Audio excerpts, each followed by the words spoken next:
Hello again everybody and welcome to Back to Basics Gaming.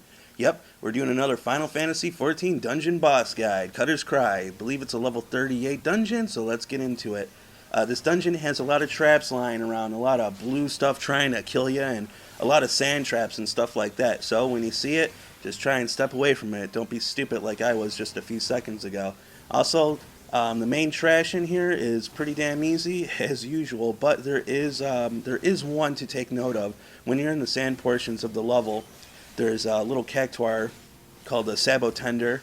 You want to make sure to take him out because he has a pretty vicious AoE, and it's just a pain in the ass for the tank and the healer, so take him out first. Alright, that being said, let's move on to some of the bosses. Boss number 1 is the Mermaid Princess. So we're going to go on ahead and establish aggro first, and then we're going to just start DPSing away. So as you can see, I'm using my Machinist again. I now have my turret, and I got a few more skills, and I'm starting to feel a bit more comfortable with it. Now, on to the mechanics of the fight. The Mermaid Princess is actually really easy boss. Doesn't really have a lot of health, and you can deplete it fairly quick. I believe in my last video I was bitching about our DPS, melee DPS not popping off any limit breaks. Well, yeah, it wasn't him in the last video, but it is this guy in this video. He doesn't seem to want to pop them off, so yeah. Anyways, the Mermaid Princess is going to summon out some ads.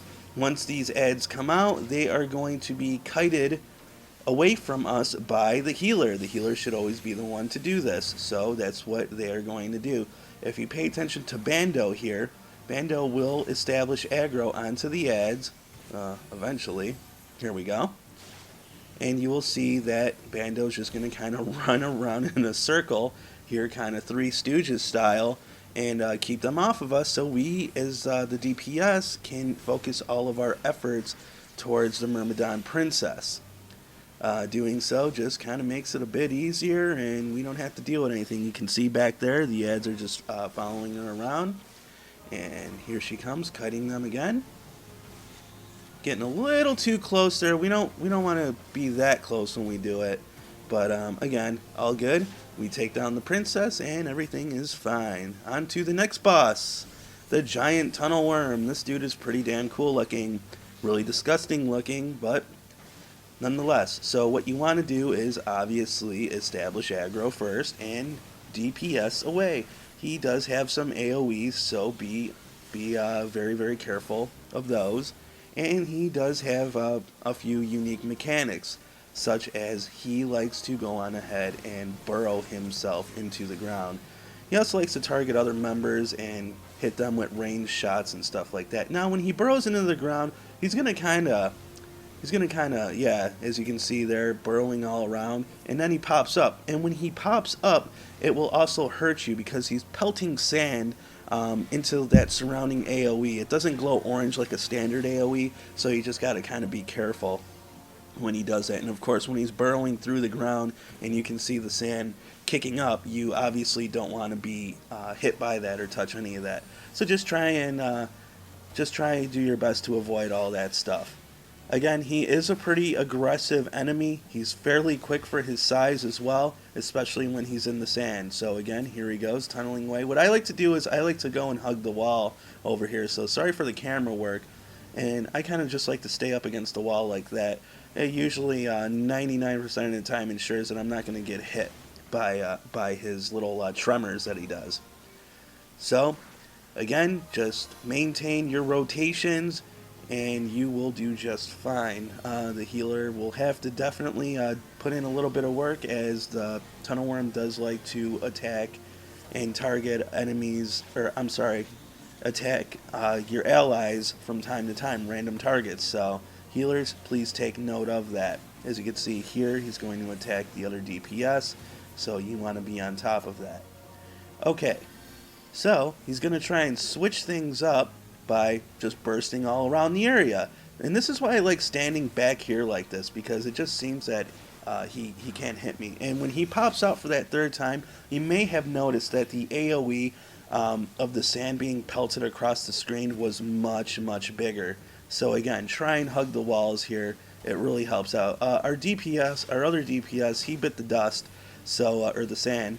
So we're gonna just have to kind of do this a little half-assed here. I'm gonna have to try and display some of my DPS talents, which aren't really all that great, but at least I have my Rook Auto Turret to try and help alleviate. And once again, here he goes, back in the sand. Now this time, he's going to try and drag you into this vortex. I like to try and run away from it, and then wait for him to come out, because he'll still do that AoE. And right here, I probably should have went on ahead and used my LB, but I wasn't sure if we would have, if it was really necessary actually. So we're just gonna take him out really quick. There we go. All right, now that was tough, but this will be even tougher. Well, they really weren't tough, but you know, it was definitely a battle. Okay, so for our last boss, this is the Chimera. There are quite a few things to take mention here. He has AoEs in melee range, melee DPS range, and range DPS range. That kind of sounded redundant, but okay. He also has a technique where his eyes glow. When his eyes glow a certain color, you will have to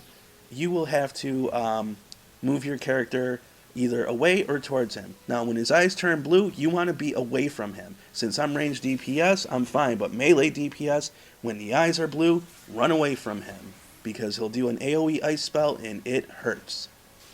He also has another AoE spell, and this one works against the range DPS. So range DPS, keep your ears open, because when his eyes burn violent, you want to run up to him, or else you will get hit with that electrical shock on the outside. You either have to run really close up to him or really far away from him. I suggest just running up to him. It seems to just be a shorter walk. He also has one other mechanic as well, where he will target onto a single character, as you might have seen with our mage there, and then a ball of energy will come out. I actually kind of screwed up right there, and I took a hit that I wasn't even supposed to, and our healer back there took a hit. But yes, a ball of energy will come out if he single targets you, and you want to obviously run away from that ball of energy. Again, the eyes are burning violent, so we are going to run towards him and stay out of the range. And now he's focusing on me, so I'll have a better way of showing you what I mean by this ball of energy that will be coming towards me. As you can see, here it comes.